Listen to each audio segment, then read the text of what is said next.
Attention Nerdy Nights, join Flo, Anders, and me, Colleen, at the well-rounded table for Bohemian Geek Studies, where we take extremely dorky dives into our favorite fandoms.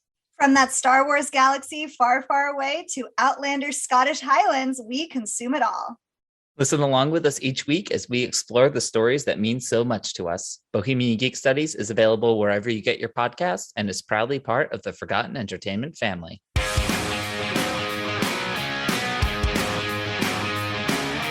Hello, and welcome to Recent Activity, your new favorite entertainment review podcast that attempts to cover every film, every show, all at once. I am your co-host, Andrew Morgan. With me, as always, are two men who recognize me as their primary user, Shane Beauregard. I'm your friend to the end. Nope, sorry, different movie. Different movie. Oh, is it though? And Chris Frodell. Acknowledge. My name is Chris Frodell. He's reprogrammed. He's so much better. New year, new Chris. That's it. We're going to have fun today, guys. We are probably right in all our wheelhouses, which is terrific, as opposed to, some of the more prestige-y stuff we've been doing lately. This is going to be an all-horror episode. We're diving back in. We're going to review the latest horror movie that is killing it at the box office right now, M3GAN, that came in at $30 million domestically over the weekend. That's a huge haul for Blumhouse and James Wan and crew. And then after that, we're going to do our top 5 most anticipated horror movies of 2023, most likely with at least one of them probably not going to happen in 2023, because that is the state of movies right now, right, guys? It's like, really, you just hope and pray that things come out and, they have all their graphics together. Oh, my God. Get your stuff together, okay? Yeah. Let's make 2023 a better 2022. Yeah. That makes sense. That makes sense somehow. Sure. Somehow. Yeah. No, I agree with Chris. Like, let's go ahead and get this year rolling. But like you said, there's always there's always a couple of surprises we don't know. There's some movies that aren't listed that gets kicked into the year. And as you said, there's a couple movies that are supposed to come out and never do. So let's just hope for the best. Yeah, I mean, we're flying on the seat of our pants. We have a solid 5 that's actually 6, so we're already off to a good start there in the notes. And then, of course, we find out that the Meg 2 is coming out in 2023, baby. So, Yes. Would that have made the list? I don't know, but it's directed by Ben Wheatley, and that shocks the crap out of me. So I'm already off tilt. I'm already out of sorts. So why don't we dive right in, guys? Let's get into M3GAN with a 3, which is not a third installment, which is going to get weird if they make a trilogy, but let's just run with it, guys. All right, we got M3GAN that came out over the weekend. As I mentioned, this is a Blumhouse Atomic Monster James Wan production, also with its lead star Allison Williams as co-producer as well. This is directed by Gerard Johnstone, who directed Housebound, which I haven't seen, but you guys are, especially Shane is maybe a tick more of a horror fan. Have you seen Housebound, Shane? I have. It's very forgettable. Okay. Good start. Well, depending on your mileage on this person as well, this is written by one of the most up-and-coming, I would say, screenwriters in horror right now, Akilah Cooper, who co-wrote *Malignant* with James Wan and co-wrote this as well with James Wan. James Wan had part of the story, and then she wrote the screenplay as well. As I mentioned, this is starring Allison Williams as Gemma, Violet McGraw as Katie. Yes, I thought the whole time it was Katie, like as a K and a T and an IE. No, it's a CADY. So I might have to knock a half a point off for that. I don't know, guys. We'll get to the grades later. Amy Donald as M3GAN, Jenna Davis as the voice of M3GAN, and Ronnie Chang from The Daily Show, comedian, as David, the boss of Gemma, a.k.a. Allison Williams. Also, I don't know if you guys feel this way, too. Every time I look at Allison Williams with her hair down, I just feel really bad for Jennifer Carpenter. Do you guys have that? Where I'm just like, it's too close, and I think she got retconned because Allison Williams is just younger and was in Get Out. Is that about right? Very good observation, because I couldn't put my finger on it, but now that you said it, I think it. Yeah. Yeah. So if there's going to be a reboot of Dexter, apparently Allison Williams is just going to scoop that right up. After, what was it called? Fresh Blood? What was it called? The Dexter update, whatever. Still haven't seen it. So, because who has Showtime, right, guys? Nobody. Good? Nobody. Okay. All right. Nope. Not even as an add-on on Prime. No, it's ridiculous. Nobody does it. Shouldn't even be available. This movie is doing quite well, like I said already, at the box office, but also kind of critically as well. 93 Rotten Tomato score, already certified fresh, I believe. 72 Metascore, 6.7 IMDb, 79% Rotten Tomato score. If you were to tell me that the critics like this better than the audience, I would have told you to shut the hell up. But yeah, apparently that's kind of the way it's going. 3.3 Letterbox. This film is about a robotics engineer at a toy company who builds a lifelike doll that begins to take on a life of its own. Like Shane alluded to, when I saw the trailer for this, I was basically, okay, it's Chucky 2.0. Okay, I get it. And in a lot of ways, it kind of is. But what I liked about the movie, and I'll start us off, I guess, is just it has a lot more to say, and it's a lot more plausible, especially in the era of AI, that I was riding with this movie, and I had a good time. Shane, how'd you feel about M3GAN? Same way, man. Like, it knows what it is in the movie, doesn't try to be anything else, has great social commentary between who's parenting your kids these days, technology or the parents.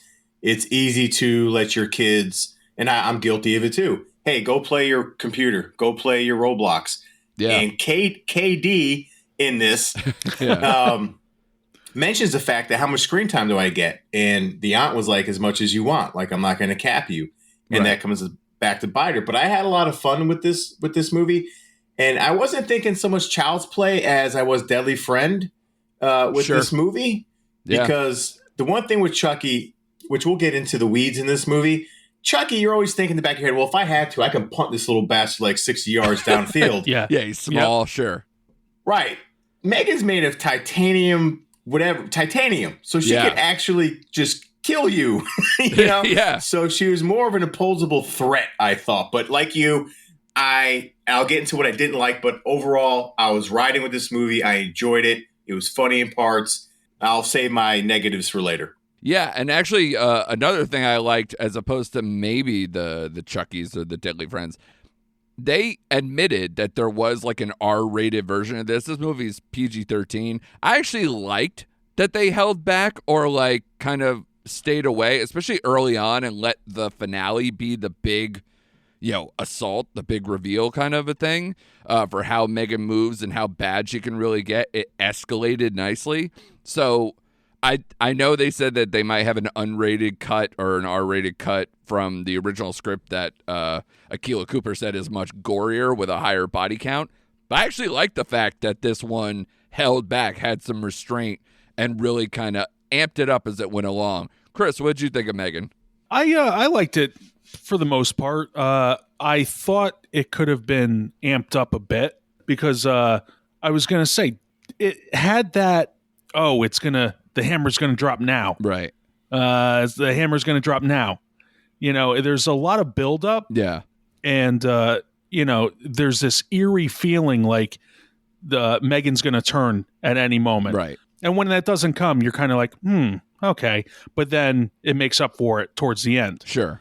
But overall, when I first saw the trailer, I'm like, okay, this is going to be a little goofy, a little crazy. Yeah. Having the same feel as Malignant. Yeah. Which I did not like. I thought it was fine, which is a weird position to be in, I understand, because you either usually hate that movie or you love it because it's so crazy and you're into it. I was kind of on the fence, so weird spot to be in. But it was pretty good. I just was waiting for the reveal that Allison Williams' character was going to turn out to be a robot herself.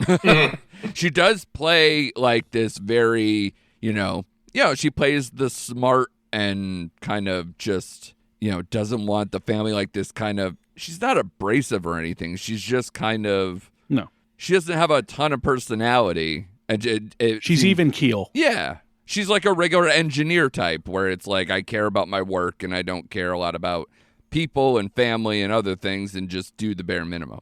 Right. I thought she was very detached, is what I thought. Just detached, Exactly, sure. Unemotional. And like, again, we'll get into it, but like what happens to her sister, you're like, man, like you're not even shedding a tear. Like she didn't seem to like care whatsoever. Like you said, Andrew, like she's one of these uber smart people who just get lost in their work and is just very detached. So yeah.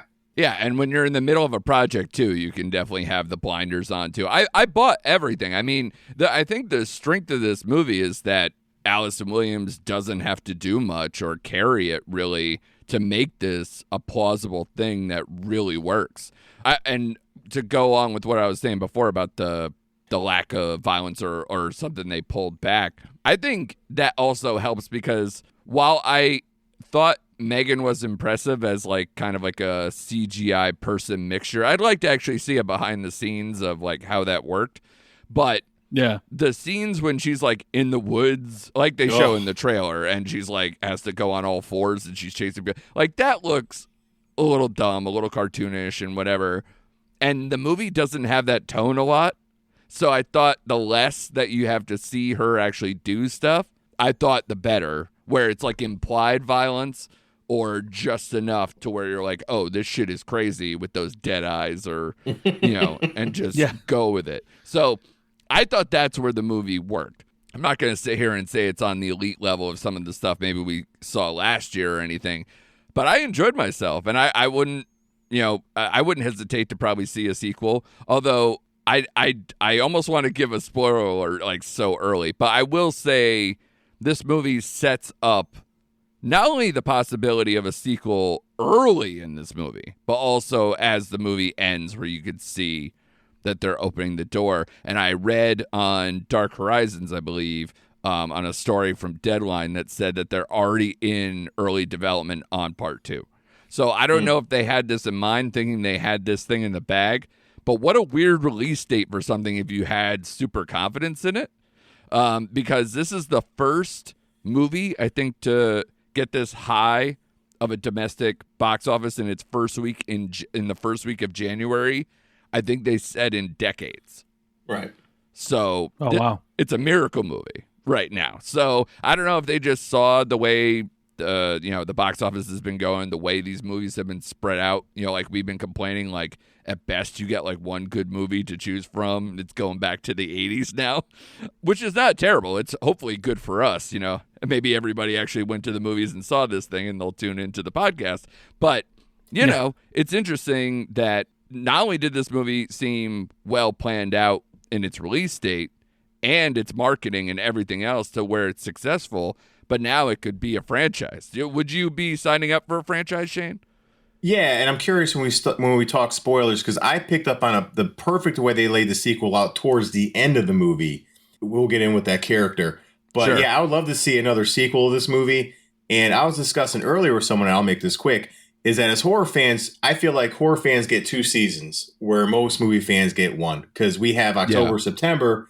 But usually, like you said, studios usually release movies they think are going to die in January and February. Yeah. And the bulk of those movies happen to be horror movies. So we have the beginning of the year and the end of the year. And again, this is probably the best January release I've seen as far as categorized as a horror movie in quite some time. Yeah. But even this, I feel, is like early, because a lot of times they save the ones that they really think are going to hit for like around Valentine's Day, because that's like kind of the alternative programming stuff to whatever it used to be, where it was always some kind of romantic comedy or whatever to try to bring in those audiences. Then all of a sudden it turned into, well, we're also going to have a horror movie because not everybody's into rom-coms, and a date night thing with a horror movie is that, oh, you get close because you're scared, blah, blah, blah, whatever, or you're just into them. And they ended up working. And I remember right before the shutdown, The Invisible Man, which is also a Blumhouse thing, and I don't know who produced that too. That might have been part of the team that made this movie too, I think, at least production-wise. And that came out, I think, in February, right before everything shut down in March, because they tried to align that with the Valentine's Day period. So I don't know if this one will have the legs to get all the way to mid-February and still be kicking around. It might. But honestly, it has a chance. But we'll talk in a minute about some of these other ones. It seems like it's nothing but horror the next few weeks outside of like a few, like one maybe Oscar straggler and then like maybe an action movie here or something where it's just a very different thing until we clear out for Ant-Man Quantumania, starting, I think that's what, mid or late February? Late February. Yeah. Yeah. So it's a very weird time with the box office, but they're taking advantage for sure. Did you guys have any like scenes that stuck out for you? Because the only ones that I wrote down outside of the ones that maybe set up sequel stuff is that presentation scene in the middle is just like not a dry eye in the house, on top of the fact that this is setting up just, after like a potential, I think maybe the first murders were happening already and then that happened. So it's incredible. That scene, because it like was getting to me. I'm like sitting in the movie theater alone and just, it was incredible. Did you guys have any thoughts on either that scene, or did you have like a favorite scene in the movie there? I will say when the therapist comes to the house, it's like it's maybe a week after she's had Katie. Yeah. And I was cringing that whole scene. I was like, give her a chance, like I'm defending Allison Williams. Yeah. Because I feel like she's not even in the groove yet, and this woman is being judgmental as soon as she goes through the door. Like, do you have toys for her? Oh, do you want to roll a ball to her? Oh, do you even want to interact with her? It's like, are you kidding me? Oh, I know. Her parents just died. And listen, it's just... I'm a man-child with collectibles too, and when she took that knife to that box, it fucking hurt me. I was just so mad. But no, like it was just like whatever she answered, whatever she did, the therapist was like, I'm writing that one down. Yeah. No. Yeah, she could do no wrong. I'm like looking oh at her God. house. I'm like, this is the best situation for this kid she could possibly have. I'm like, why are we questioning this? Oh, she has to learn how to roll a ball with her. Go fuck yourself. That is not good at all. And that's the thing. What if I suddenly came up to you, Andrew, and go, guess what? You have this dog. You have to take care of this dog now. And you're like, I'm not prepared for a dog. Yeah. What do I get a dog? Yeah. I've never dreamed of having a dog. I have cats. Yeah. Yeah. But at least I can roll a ball with like, that one pretty easily. That is true. And look at him go. Look at him go. Yeah. So I was getting a little perturbed by that one. Yeah. I was just like, listen, lady, you're know your audience. Yeah. And not a spoiler, but also, Allison Williams, fix your fence. Fix your fence. Yeah. Are you that busy? Fix your fence. So I don't think the hole in the fence is gonna deter the dog. No, it would from still coming just through. go around or It's do gonna whatever. go around. Yeah. So yeah. And if the shot collar doesn't work, all that, it's dumb. Yeah. Shane, did you have any scenes or anything that stuck out for you? Yeah, a lot of them actually. When you mentioned the presentation, that whole scene got to me a little bit.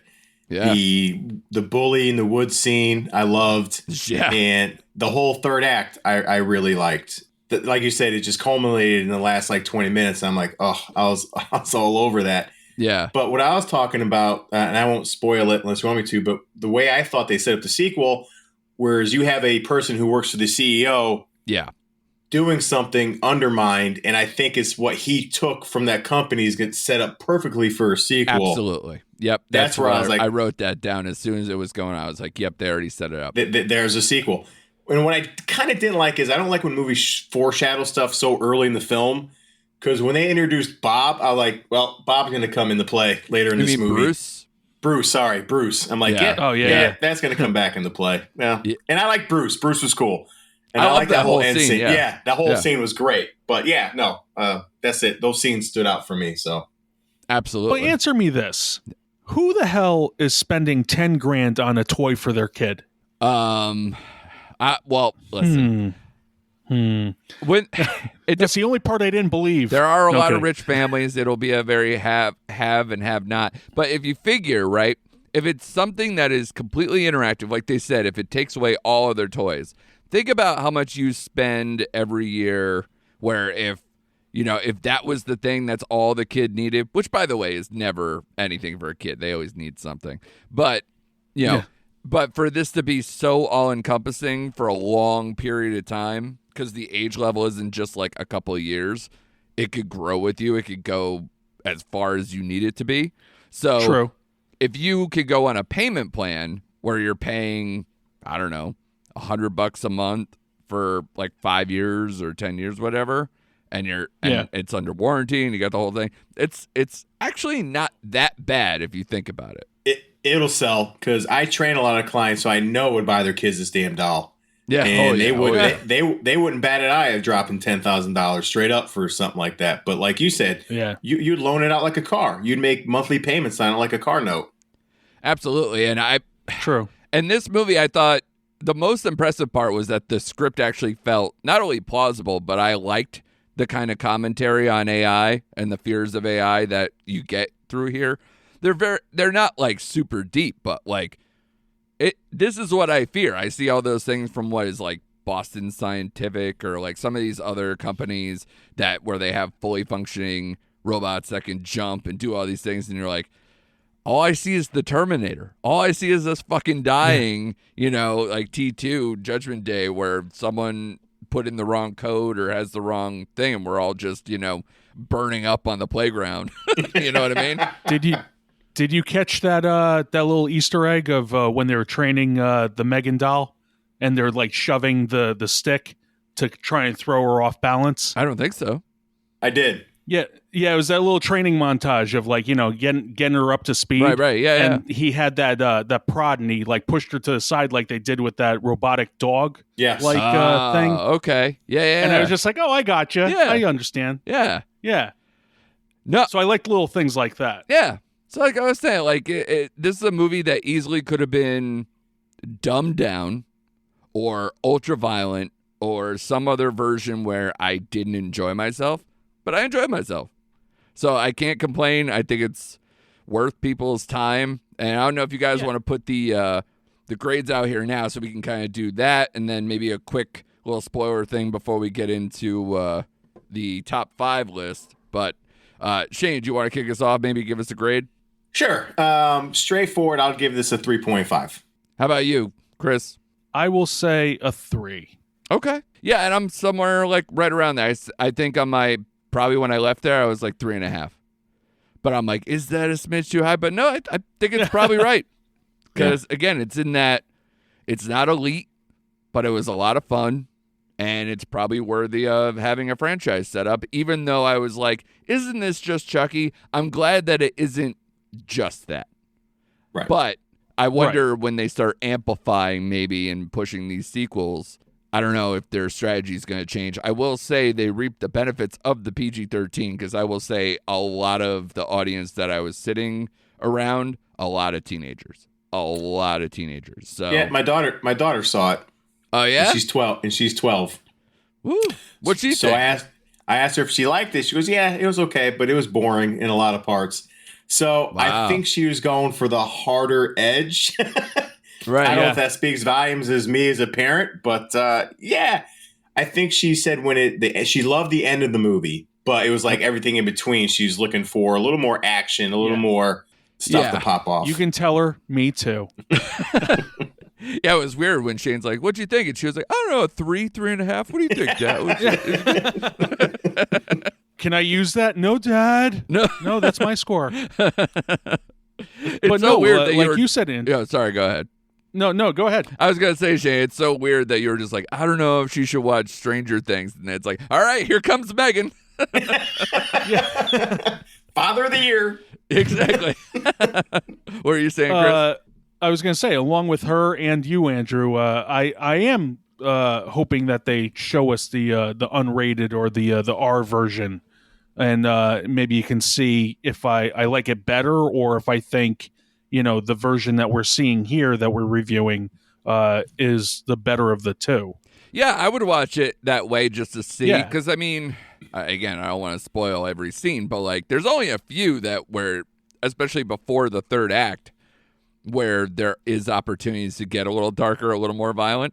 But yeah, I think there's other extra scenes that just straight wholly got cut out. So we'll see. Yeah. We'll see what ends up there or what ended up on the cutting room floor. But yeah, I would watch it just to see, And by the way, kudos again to Universal, who seems to be crushing it in this like post-pandemic era of like all these things that they just held back or they knew what they had with a hit, didn't take it straight to Peacock, easily could have been, and they know now like that horror sells, and if you have either a particular star or a particular premise that seems either in the franchise zone or familiar or something that seems like it has legs, they're really good at evaluating that. And I think they've done a really good job with putting out stuff and really balancing it out. So good on Universal for that. Now that we've done that, let's do a couple minutes on spoilers before we get to it. So if you haven't seen the movie and you've been hearing us talk about it, fast forward a little bit. I'll try my best to put in a timestamp so maybe you can move right to the top 5 after we do this. But I will say for spoilers and stuff, I'll go right to what Shane was saying. Like, yes, I believe the assistant to Ronnie Chang's character, David, that guy clearly set up the initial sequel stuff as far as like selling trade secrets, and they're going to make, someone's going to beat them to the punch because M3GAN flamed out on this side, and they're going to be like, oh, we can always do it better. That's a clear thing that everybody tries to do. Also, it'd be interesting if, M3GAN still being online and M3GAN has to fight Bizarro M3GAN, essentially, and have a fight. That would be kind of fun. But the only other version of this is I want to kind of talk about how it ended, where we're Elsie? Well, first of all, I want to talk about Allison Williams. Okay. Do you think, because they don't show it, you think she's going to jail? I think she should. Someone has to. Someone has to. Yeah. She made a murder fucking robot and let it loose. Untested murder robot kills the neighbor, kills the dog, kills a bunch of people. Plenty of proof. Yeah. A lot of dead bodies, and she's the one who's responsible for creating it. Yeah, she may have taken it down, but she should be in jail if this was real life. Yeah, I didn't think about that because I was like, well, the CEO, the dead CEO, would probably the one be more responsible for that because she did try to shut it down, but she did create it. I guess. But a lot of those things transpired before she tried shutting it down, too. Right. I agree there. And I was going to say her cohorts, if they keep mum, then I guess, she can skate. Yeah, plus, because they're with her, so they can be accomplices. Right. She wasn't in that building when most of the murders that were probably caught on video, with actual proof happened. But again, she is the creator. So, I don't know. I think she would go to jail, but I could see them skipping over that, and now, I don't know if I'd be on board in a life where it's like, oh no, she just got off scot-free. Here's the sequel. She goes to jail, so Katie has to go to Florida. Florida. Yeah. Florida. Yeah. She got a Florida. She has to go to Florida with her grandparents. Right. And the new robot seeks her out. Or the new robot goes on the market, and the grandparents get her one, and she goes, has like PTSD shit from that stuff, and then or her friend, she makes down in Florida has one of those dolls and starts fucking killing people in the neighborhood, and she's like, "I told you, these things are crazy." One can only hope. Yeah. I mean, what? No, I didn't say that. So I don't know. There's a lot of intrigue with that. I would definitely sign up for a sequel. You guys kind of in that vein too? Oh yeah, absolutely. Maybe there's like a ghost in the machine kind of thing of Elsie at the end, kind of like moving. Yeah. Before the screen went to black. Yeah. Her consciousness is in the cloud, so she could just upload. Yeah, because she got into everyone's phones. Yeah. She got into David's phone. She got into was it Cassie? Her coworker. Yeah, got into her phone. Yeah, I don't have it in front of me, so she sounded just like them, and she could still be out there. Yeah, no body, but still a consciousness floating around in the cloud. Yeah, you guys have anything else that is sticking in your craw? Something else that just bothered you about it at all? Because I didn't really have it. Not a lot of notes. No, I don't. Because, again, I wish it was a little edgier, but you kind of talked me off the roof just a little bit on that because I'm like, okay, I could go for the same tone again in the second one. I wouldn't mind it being ramped up just a little bit. I don't want a hard R, but just a little more action pop here and there is my only negative. And you can keep it PG-13, just get a little more scenes in there where shows are going roughshod on people. Yeah, it's all about blood. If you don't go like too crazy with the gore, you could probably get by. But, who knows? And I think they'll probably test to see if they release some kind of unrated cut on Peacock only or something like that, where people will be able to kind of evaluate and see what kind of traction it gets. But I don't think it needed it, honestly. No. But with any sequel, they usually do kind of amp it up. So it's always on the table for that. But you guys ready to get into the top 5? Let's do this. Let's do it.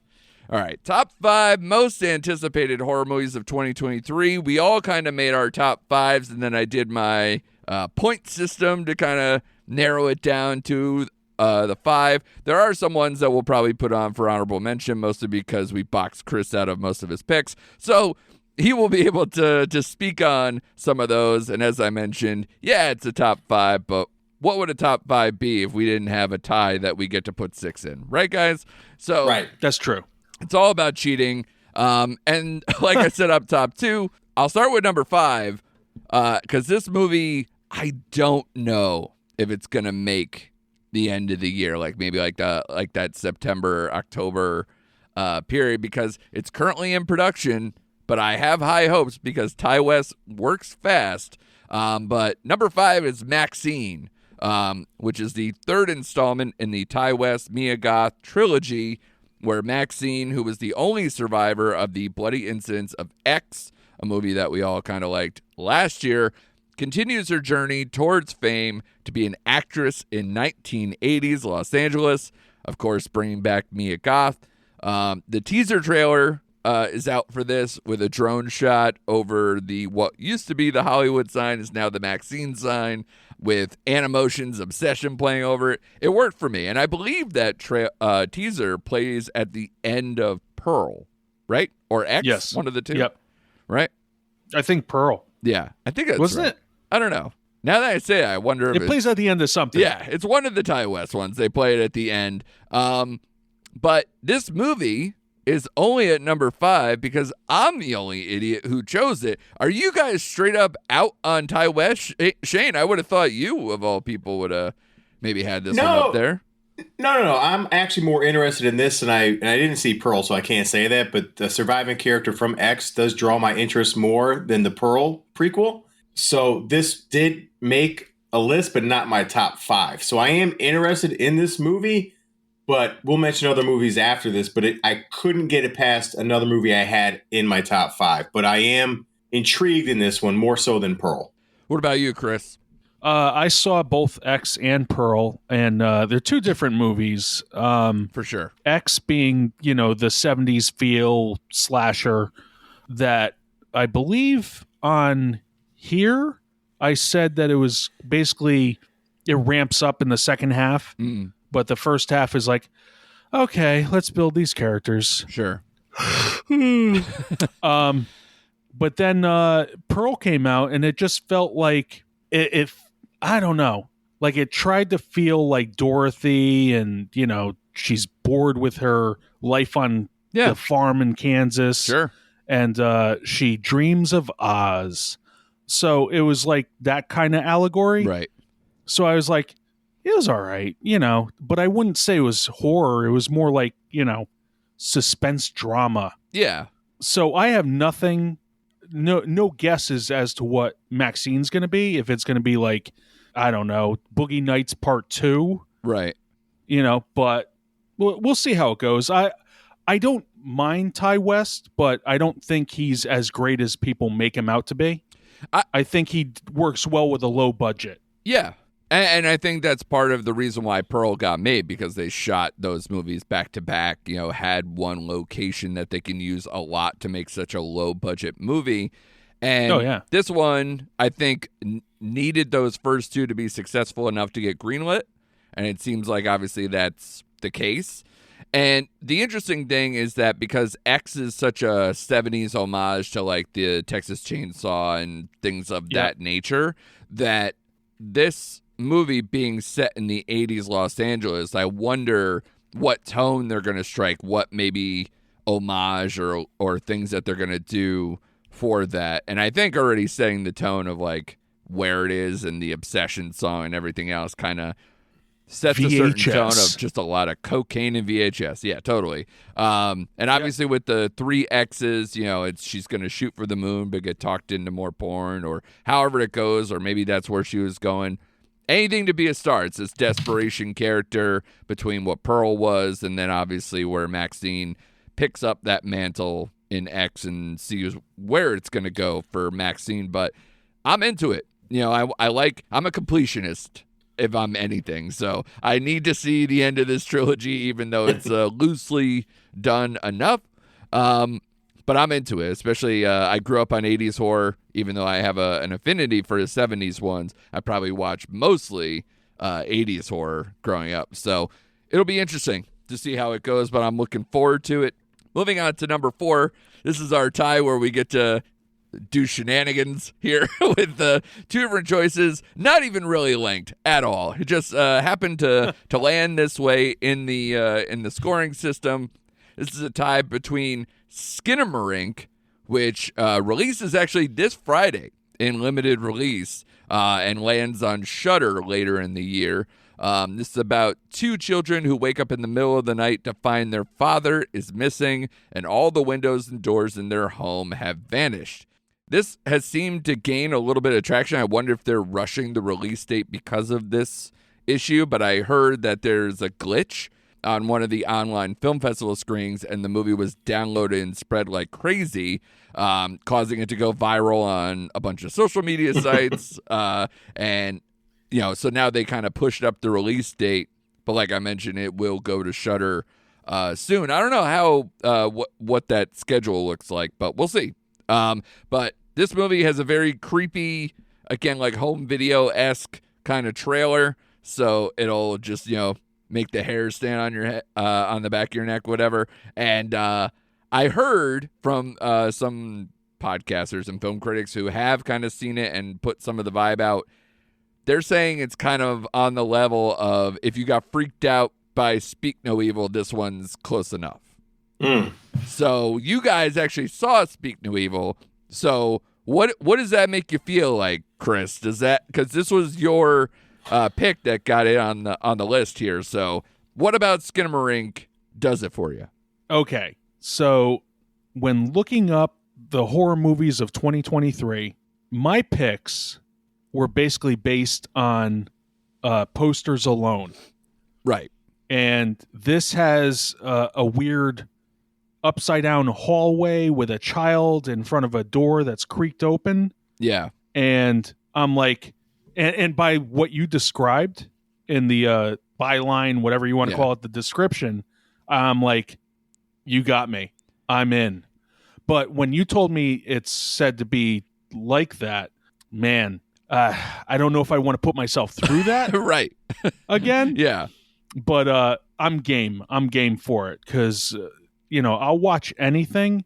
And if you keep my interest, then high marks for you. Yeah. And I think to your point about the poster and kind of maybe some of the stuff with the trailer too, it kind of almost gave me a little bit of like the Poltergeist kind of feeling with the color scheme and stuff like that. From the TV. Yeah, sure. Yeah. So a little bit like that. A lot more low budget, of course.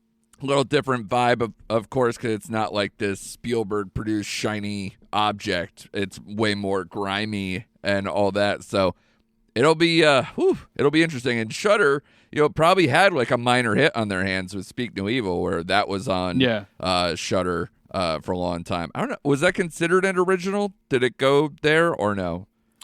So I think it was in the foreign market, and Shudder picked it up. Right. I think that's how it happened. Yeah, I don't know if it was like so a I don't know if exclusive it's or whatever. considered. Yeah. Shane, did you happen to catch anything on the Skinamarink stuff? Were you into it? It wasn't on your list, I know. It wasn't on my list. I didn't even hear about it, to be honest with you. Oh, all right. Yeah, I really didn't. But based on your description, if it's like a Speak No Evil, I don't know, man, because that movie just... Again, I had a shower after that movie, and I didn't feel right for a while after that movie. So right. I don't know, but, I'll give it a shot. and if it gives me that feel, I'm like, yeah, I don't think I'll see this one through. But no, I did not. This was not even on my radar when I looked up horror movies for 2023 for some reason. Yeah, and I'm the guy who didn't even watch Speak No Evil because of the description everybody gave it and everything else. So I was just out on that. So I think the only way you can probably get me to see this movie is if I do go to see it in the theater. Because at least I can't be like, nope, too much for me, turning it off, out of here, whatever. I think I would have to be surrounded by people, grip the chair and just go with it. You know what I mean? Like just be like, Clockwork Orange. Somebody like pries open my eyes and just keeps me there and gets me all the way to the end. So we'll see. We'll see how Skinamarink does in limited release before it's on Shudder later in the year. The tie, though, was for Shane, one of Shane's top pick. And yeah, of course, we're all going to see this movie just out of morbid curiosity, if anything. This is Cocaine Bear. This movie comes out on February 24th in the U.S. This is inspired by the 1985 true story of a drug runner's plane crash, missing cocaine, and the black bear that ate it. This wild, dark comedy finds an oddball group of cops, criminals, tourists, and teens converging in a Georgia forest where a 500-pound apex predator has ingested a staggering amount of cocaine and gone on a coke-fueled rampage for more blow and blood. This is from the writer of the Babysitter sequel, Killer Queen, and director Elizabeth Banks, who is making the rounds. She, of course, is a well-known actress, but of course, she has directed multiple times before to mixed results. Pitch Perfect 2, yay. Charlie's Angels, the newer one. So, but I also... I liked it. All right. Oh, so maybe God. Shane is just all in on the cocaine then. Take a line and give us the juice, buddy. What did you like about Cocaine Bear? Why was this so high on your list? I'll tell you what, if I had a screenplay in me, this would be my movie. This is what I would have written. This is what I would have directed. I saw this on Facebook. I saw someone post a trailer, and I swear to God, I thought it was like a fan-made trailer or some fake movie they wish came out. Yeah. Until I hit play, and I'm like, holy shit. This is probably the best movie I'll see all year.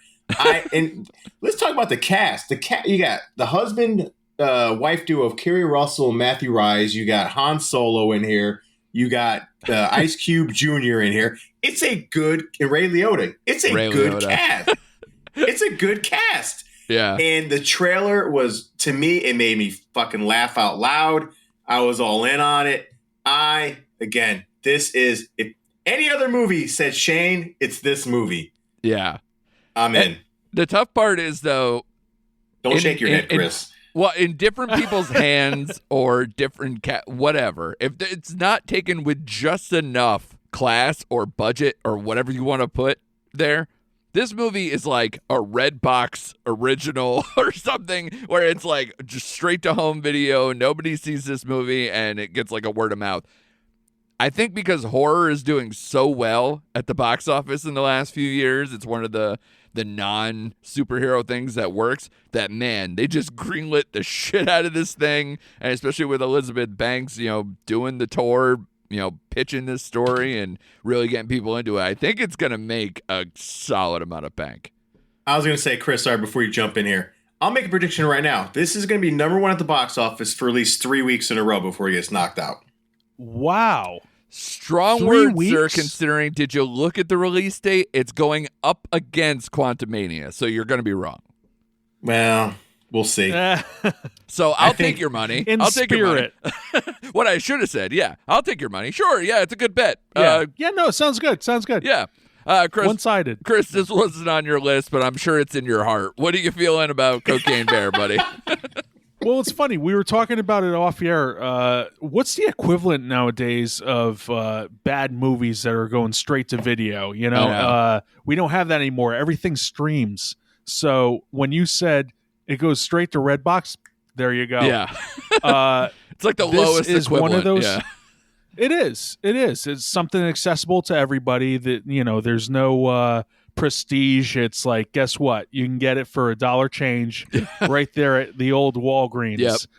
But no, listen, it looks funny enough. Yeah. But I hate the fact that they probably showed too much I think so in too. this trailer. But they had to, And I think. But all you have to do is say Cocaine Bear and just like have the logo just being snorted up into the air. Yeah. You know? And people will be like, what does that mean? I have to see this. Yeah. You know, it's like, just play to it. You need the bear in action a little bit. Yes. I guess maybe just the that part in the trailer where he's on the other side of the door and he just closes it gingerly, like the bear didn't see me, and the bear bursts through the door, with him underneath it. That's all you need. That's it. Yeah. Bam. Yeah. Come see Cocaine Bear. Yeah. Man, I just need merch for Cocaine Bear like right now. I gotta look to see if like it's any probably of those. available. I'm sure there is. Go to T Public or T Fury or something. Anything with a T. Yep. I need a T-shirt with a Cocaine Bear on it. I already love the memes coming out. I sent you guys the one where it was Fozzie Bear as the Cocaine Bear. Yes. Already love that. Waka waka waka. I just want to see him doing blow and then his like bow tie starts spinning around or something, or his hat with steam. Just something cartoonish. I need it all. I need all of that in my bloodstream.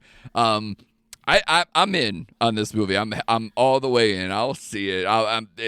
It's gonna happen. I just like that there were laugh lines in the trailer. I needed that too. I needed to where it's like, oh, bears don't climb trees. It's like, the fuck they don't. Just like those kind of things.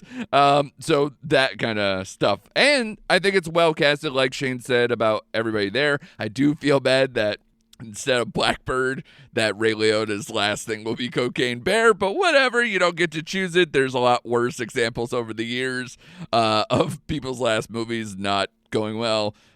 Shout out to Raul Julia, who had Street Fighter as the last one, I believe. Or Chris Farley, with Wagons East or any of those other examples that you could pull out of your ass.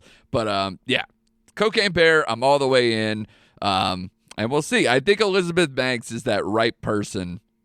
I think she's a good leader here, a good face of the franchise to really get this off the ground. So I'm in on the Cocaine Bear. All about the cocaine. But the one I'm definitely in more, especially now that there is a teaser or maybe slightly more extended trailer on this. Infinity Pool is number 3. This is Brandon Cronenberg's follow-up to 2020's Possessor. This is about James and M. Foster, who are enjoying an all-inclusive beach vacation in the fictional island of La Toca, when a fatal accident exposes the resort's perverse subculture of hedonistic tourism, reckless violence, and surreal horrors. Part of the reason why maybe people didn't see Possessor as much is that it didn't have the cast that this movie has, because we're already sitting here. Alexander Skarsgård is your lead, and then, hey, the new queen of horror just happens to be in this movie. Mia Goth is also in Infinity Pool. And with the Cronenberg legacy, there's already the poster or the photos that they released. Looks like this body horror stuff or this creep factor that definitely leans Cronenberg lineage. So I am looking forward to this. This is going to have a limited release in the U.S. on January 27th after premiering at Sundance. And I think that Infinity Pool might be one of the rare midnight movies for Sundance that will play online. So if you want to do the Sundance online and try to get those online tickets early before it sells out, I believe they're going on sale the 12th. So that's at the end of this week. So to me, Infinity Pool looks terrific. It looks creepy. It looks right up my alley. Shane, have you seen anything with Infinity Pool? I think this was on your list, right? It was high on my list. It was number 2. And I read the description like you just read. I was like, this might be like Club Paradise meets Eyes Wide Shut, until I saw the trailer. And I'm like, nope. It made the hairs on my arm stand up. I'm like, It doesn't give a lot away because you don't know what the hell's going on. No. But it looks unsettling, and that's all I need to know. I'm like Chris, and I gave Chris credit off the mics.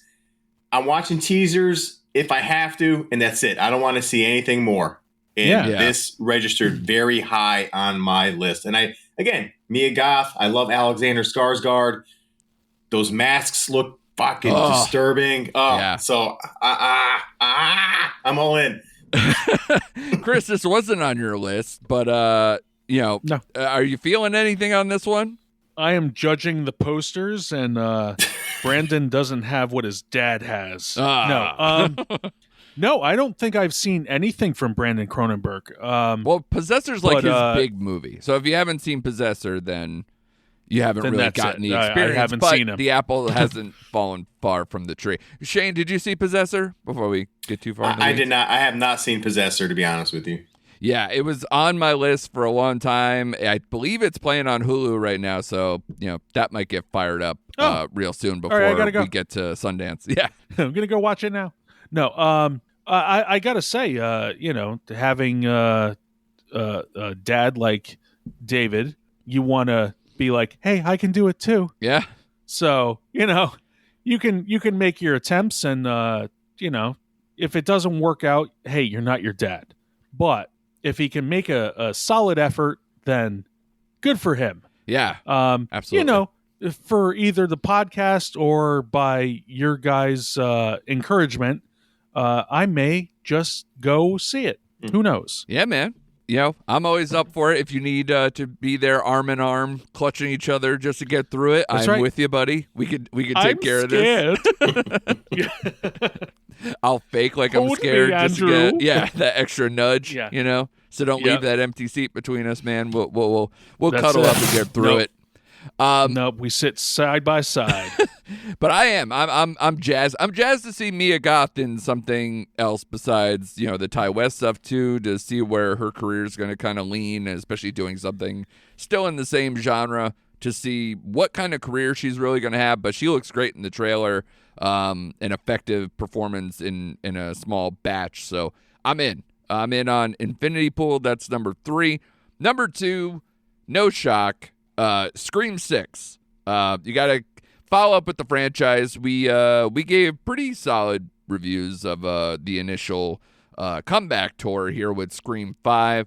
That was these are the same directors and writers from Scream 5, so we're continuing over in this next installment, which sees the survivors of the Ghostface killings leave Woodsboro behind and start a fresh chapter in New York City. This stars Melissa Barrera and Jenna Ortega, of course, from the last film, along with Courtney Cox. Hayden Panettiere coming back as Kirby Reed from Part 4 is in there. Dermot Mulrooney and Samara Weaving as a yet-to-be-named role. So that intrigues me to see where she's going to land on that. This premieres in March, on the 10th of March. I'm in because I had a good enough time at the movies for Scream 5. I didn't love it, but I had a good enough time, and the tough part will be is I think the characters that I liked the most in 5 are gone from this one, but I will say the teasers, I love all the posters with the subway map with Ghostface's face done in subway map. Any of the posters have looked dope for this one. But of course, any lifelong horror fan, or at least a horror fan who grew up in the 80s and 90s, has to be scared anytime you see one of your favorite killers take Manhattan. So this is going to be... You stole my line. I know. I'm sorry, man. It was either Jason or the Muppets. It can either go really well or really badly, depending on your taste. But yeah. Oh, God. Make Gonzo Ghostface. Yeah, man. Listen, Nice. I love all those things where they tell you. Yeah. I love all those things where they say this movie, but with Muppets. And I love everybody saying that there should be a Knives Out sequel with Muppets and Daniel Craig. And I'm all about it. I fucking love the idea. I think it's incredible. But Shane, because I think that's stole your probably line. the only one that really works. It's possible. Shane, I stole your line, buddy. So I'll let you take the reins on Scream 6. What are you looking forward to with that? Because this was on your list. Yeah, it's high on my list because I like you, I had the same sentiments as Scream 5. I liked it well enough. I do like this franchise. I like every installment. Some more, some less, but I'm entertained by every Scream movie. Yeah. Yes, even the third one, I enjoyed that. So, this is straightforward. I love the cast. I want to see what role Samara Weaving is being cast into because she's one of my favorites. Yeah. I Ready or love not, her. just set her up a whole Yes. other level for me. After I loved her in The Babysitter. So, yeah, she And, could do no wrong with the horror genre. And I loved her in Guns Akimbo. I just like her on-screen presence. So I saw the trailer for this as well, and again, it's straightforward. I'm on board with the Scream 6 series, so we'll see. Yeah, Samara Weaving somehow just more spunkier Margot Robbie. Where they play with that in Babylon. She's in Babylon, and they share a scene together. Where Margot Robbie kind of steals the thunder of Samara Weaving and she loses her shit. It's very fun to see them both in the same scene. So whether you want to see a 3-hour and 8-minute movie about the silent era into the sound era is your own thing. But that scene, if it makes its way onto the internet or anything else, I definitely recommend checking that out because I do like her a lot too. Chris, this was not on your list. So did 5 not do enough for you, or is the early stuff with the trailer and stuff here not doing enough for you? Why didn't it make the list? It's funny because I think the first Scream, the Squeam. Yes. I don't know. Something's You're wrong doing with baby my mouth talk tonight. now. The voice Squeam I love so much. I love Scream. The first Scream was, the first self-aware, movies are, brought into real life and mimicked and done all that. And they did 5 movies of that in some way or form. They did 5 of them. Yeah. Now here comes the 6th installment. I'm just like, okay, we get it. Yeah. Oh no, I'm going to tell you what's going down as it's going down. Yeah. I'm so much smarter than you. Right.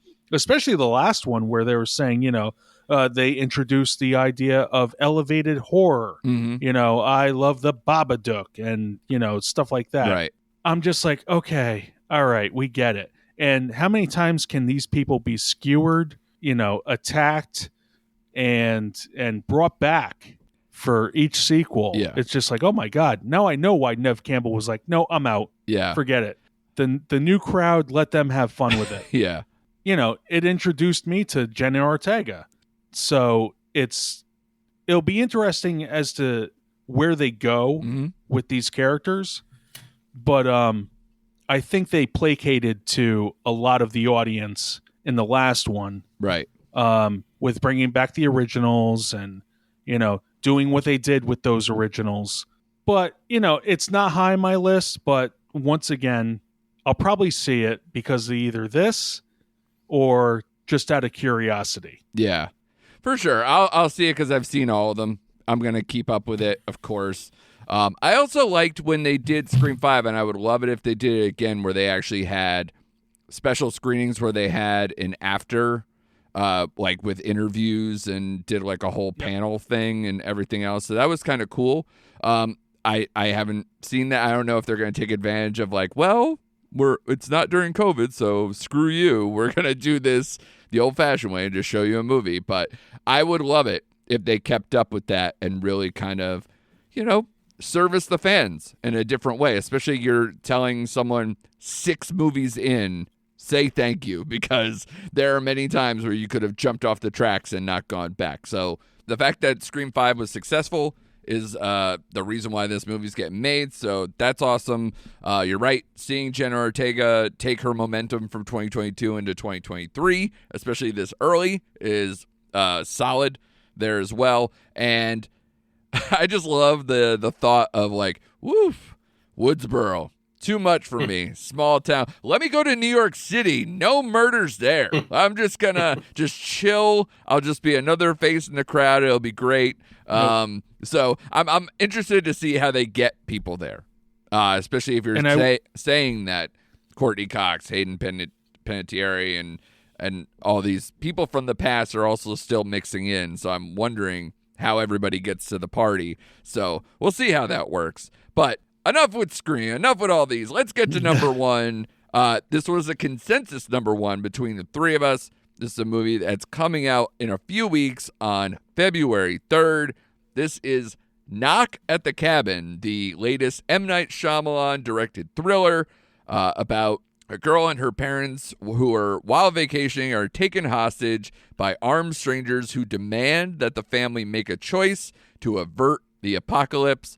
This is starring Dave Bautista, Rupert Grint, Mindhunter's Jonathan Groff, Pennyworth's Ben Aldridge, Nikki Amuka Bird, Abby Quinn, and more.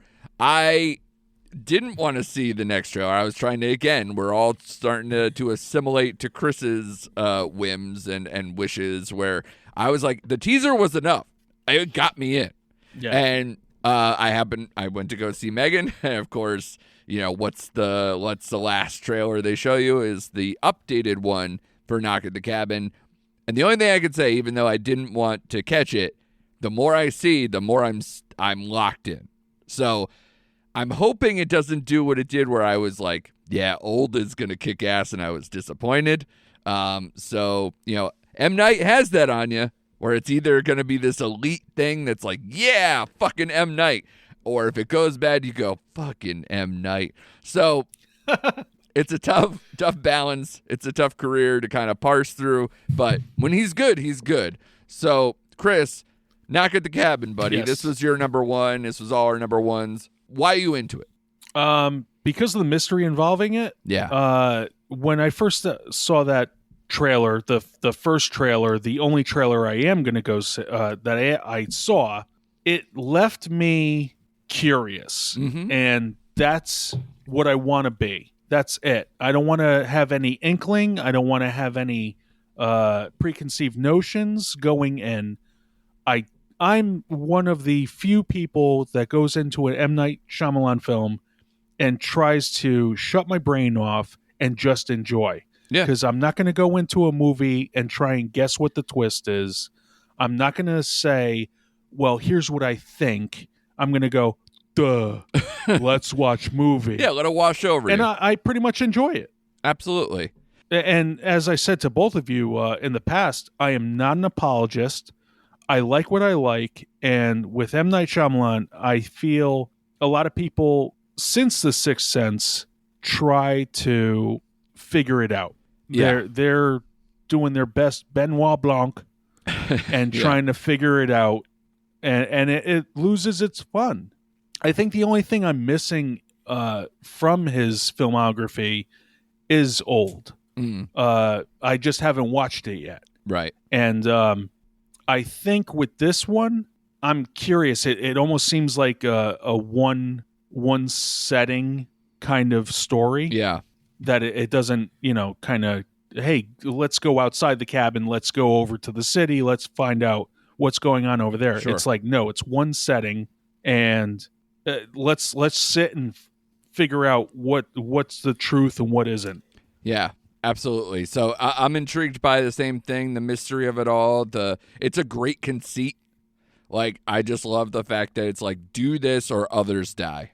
And it's straightforward. And it's kind of, and it doesn't look like it's going to be this gore fest or this torture porn. Like, it's not the Saw version of that. It seems like it has a little more edge to it in a different way. Like you said, a mysterious way. So, to me, that works a whole lot better. I love seeing Bautista in here just kind of be this nervous, intimidating guy, them bringing the weapons in there and everything else. I loved everything about what I've seen in the trailer, so I am definitely into it. Shane, this was also your number one, buddy. What are you thinking about?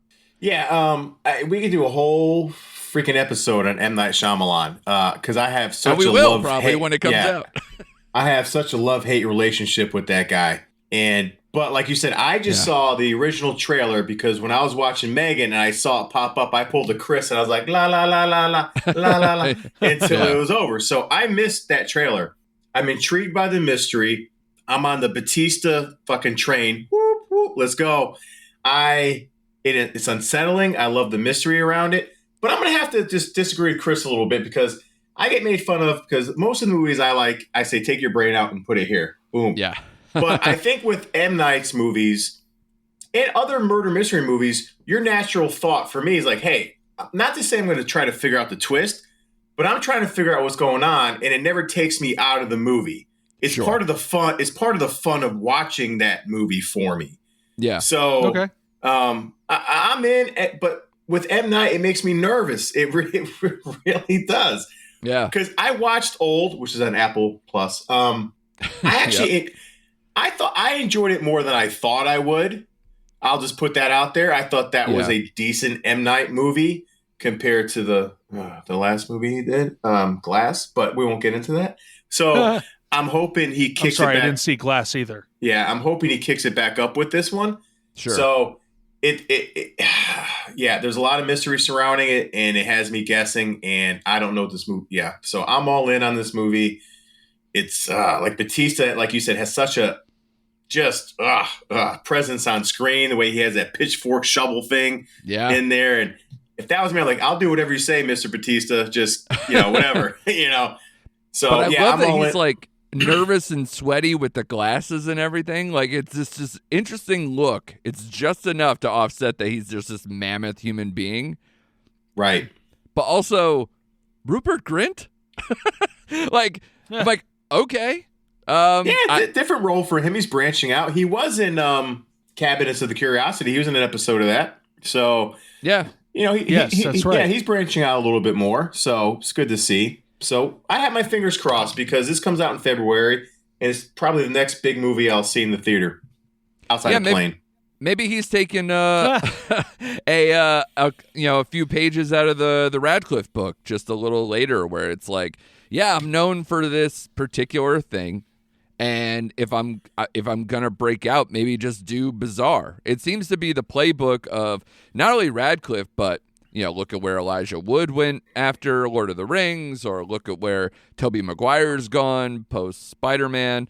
There's a lot of just stars where you just get so well known for something and it can swallow you whole. And I like that they go into just let's get nuts. Let's get weird. Let's pull the the Michael Keaton Batman quote out. Let's get that let's get nuts. You want to get nuts? Right. I just want to scream that every time I see him. But I think it's a good avenue for him. So I'll take it. We'll see how much of a piece he is with this movie, because again, we haven't seen a whole heck of a lot. But I'm in. I like the limited location. I like the suffocation, the claustrophobia of just this one cabin in the woods. And with a conceit like this, I'm all the way in. So we could be in store for another solid horror season, another solid horror year. Like you've seen with a lot of the dates on these, a lot of them are all coming out in the next couple months. As Shane said, that this is kind of like that follow-up to October pocket that the movie industry is carved out for the horror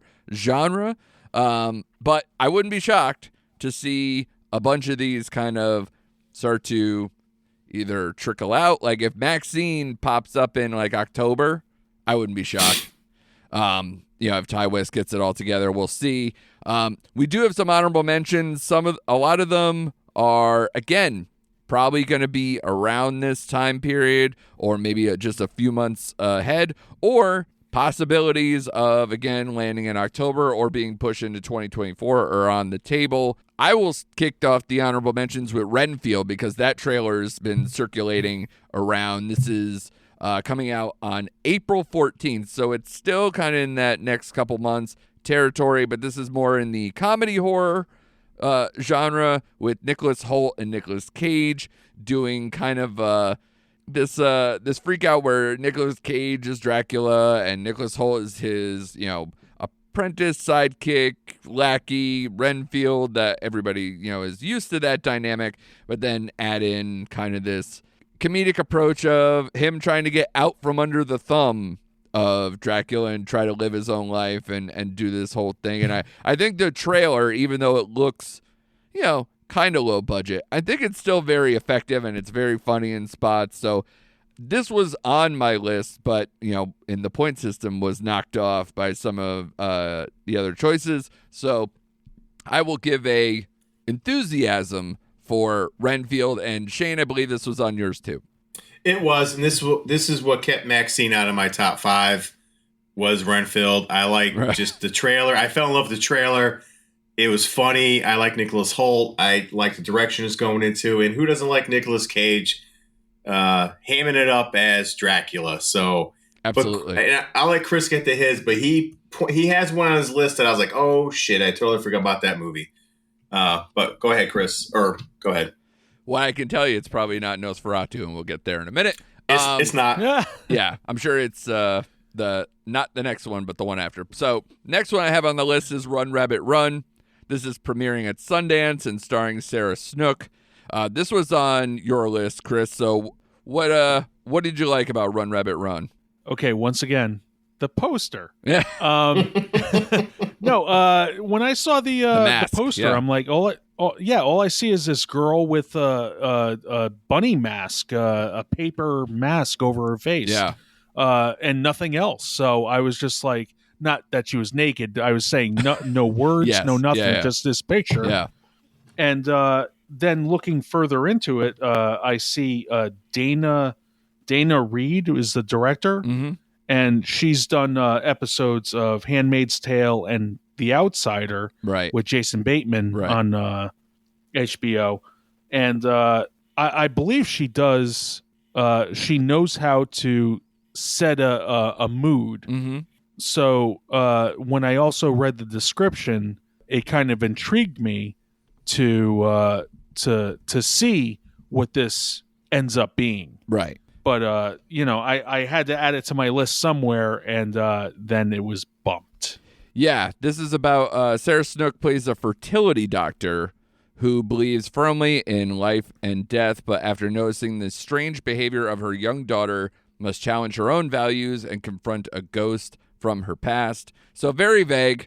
They're probably keeping it super vague because, again, it's premiering at Sundance before it heads out into the theaters. But I really like Sarah Snook in Succession, and I wonder where her career is going to go with that. So I think for that alone, I wanted to see her in something, and in this genre, I think she can do very well. So I will definitely be watching this. I don't know if it's available online for Sundance, but it's one of those ones that I wish it was. If it isn't, but hopefully we will see this in theaters soon.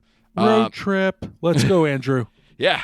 Hey, man, I've always wanted to go. So maybe not this year, but that could be a thing. I already got you to go to New York Film Festival. So what's another 2,000 miles between friends? That's true. That is true.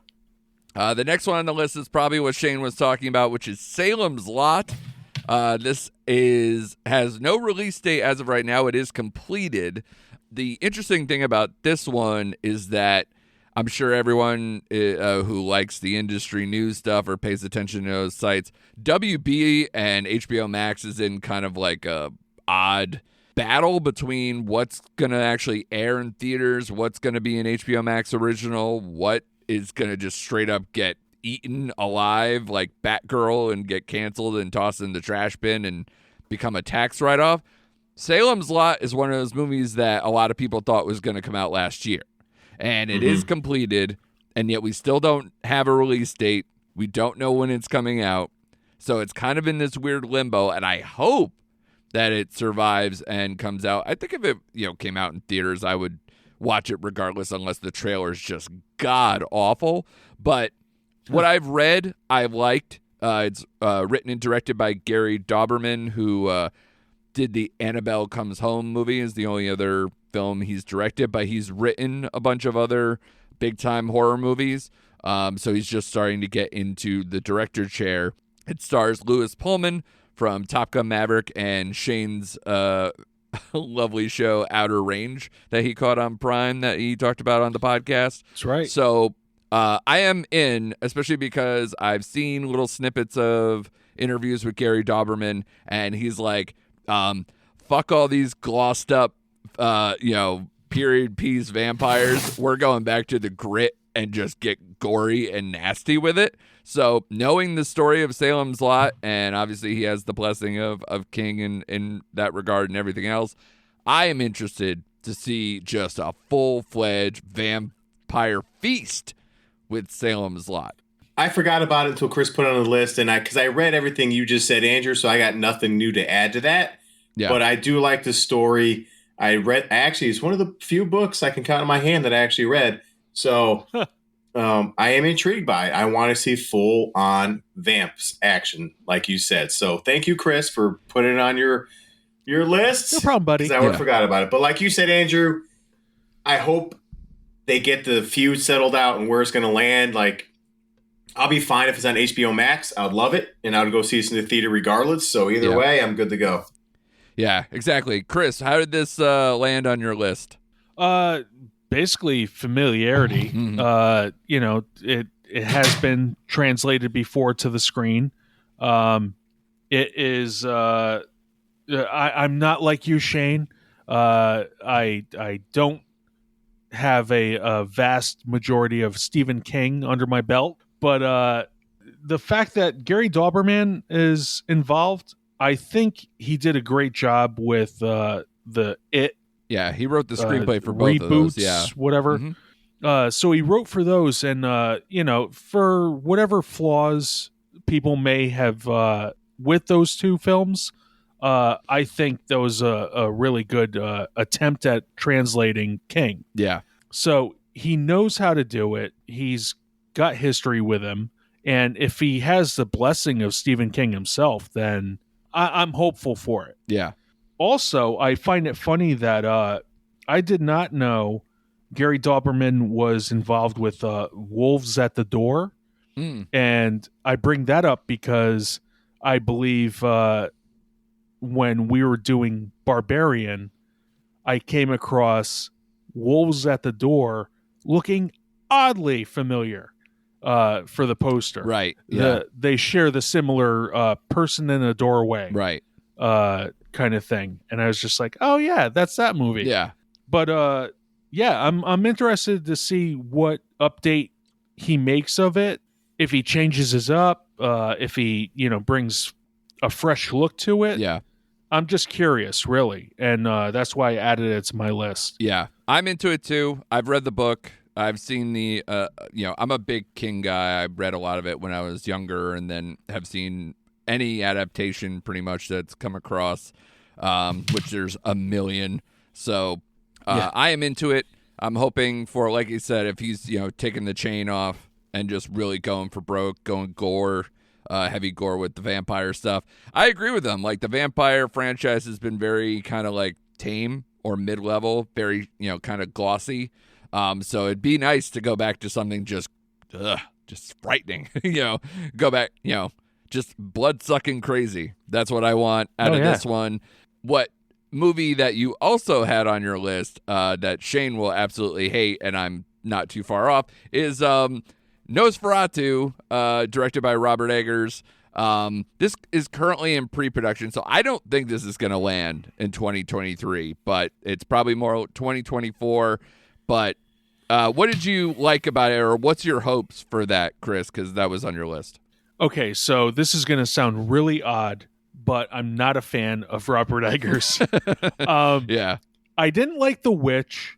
I didn't see The Northman, but I will say I found a breath of fresh air with The Lighthouse. The only issue I had with The Lighthouse was how quickly both Robert Pattinson and Willem Dafoe went crazy. Yeah, the descent. You know what I mean? Interesting. Yeah, it's too quick for me. But overall, I was like, okay, I get it. And one thing you will say about Robert Eggers and his movies is he is great visually. Yeah, like he really sets a tone. He really, kind of gets the ball rolling with feel. Yeah. But overall, his execution of all of it is just like lackluster to me. It feels like it falls short towards the end result, and especially with the witch. Yeah. The witch, Yeah. the vitch, the whatever. Yeah. The V-dub. Yeah, the V-dub. Yeah. It feels like there was like maybe every other page was missing from the screenplay.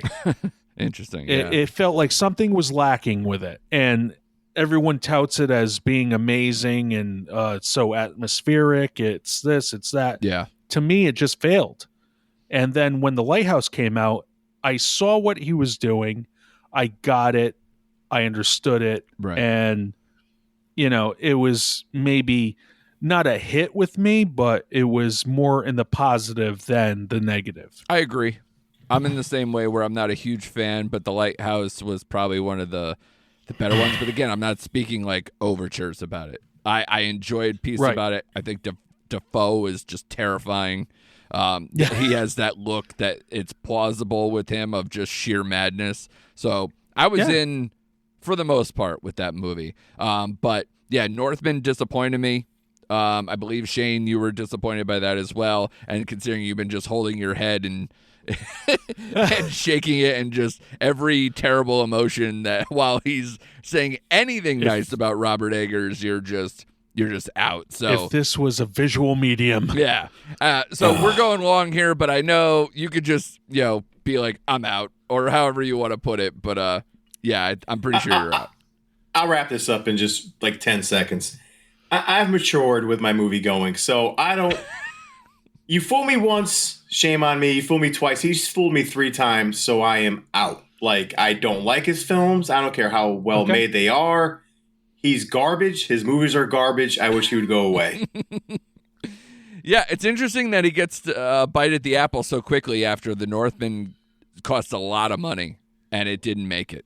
So it's interesting to see him rebound in this way. I wonder what kind of budget we're talking about.